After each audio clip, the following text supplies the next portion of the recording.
Hi, I'm Joe Tanksley, co-founder of Regal Radio. Hi, this is Demonze Spruiel, co-founder of Regal Radio.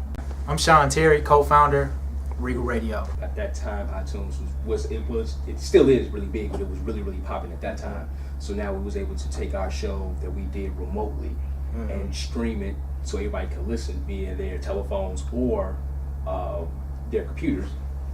And also you'd be able to download our shows that we just And did. also Blog Talk Radio archives the shows. So once the show's over, if you miss it, the live edition, you can always go back at your convenience and check it out. You know, also another good thing too was the fact that when we was able to get numbers based off of who was listening. If we can get live people who listen to the show live, people who want to archive the show, people who want to download the shows, how they listen to it. Did you do it via mobile? Did you do it via their computer?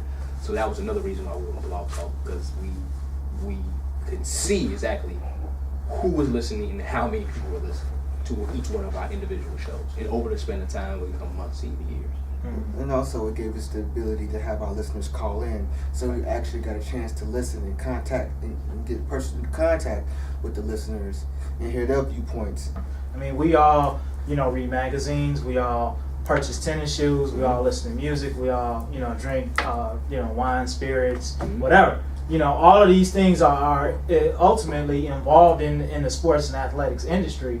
And so while, our platform is great from a content standpoint, we're constantly, learning from the individuals who call in and give us different perspective, learning about their opinions on what happens in between the lines on the field, but then also learning, their perspectives on, the ancillary businesses that support and complement sports and athletics. It's also big too that we have to utilize social media. We get on Twitter, we get on Facebook, we get on all those different kind of platforms, the chat rooms, the forums, whatever you want to call it, and sports forums, and just talk about sports and get them people to talk to us about sports and drive them back to Regal Radio so we can have them on as callers, as listeners, and also sometimes as guests. So social media also is another way. It's a huge way to really promote Regal Radio, try to get people to listen to Regal Radio, have callers call into Regal Radio, because if you're not on social media nowadays in any kind of industry you're in, you're not doing your job. Call letters, we are Regal Radio, WARR, spelled backwards is raw. And it's just raw and uncut, for what it is. It's sports, it's the industry, it's the entertainment, it's everything. And people could come on and listen to it, say what they want to say, we're going to say what we want to say, and we're going to keep it 100 with everybody.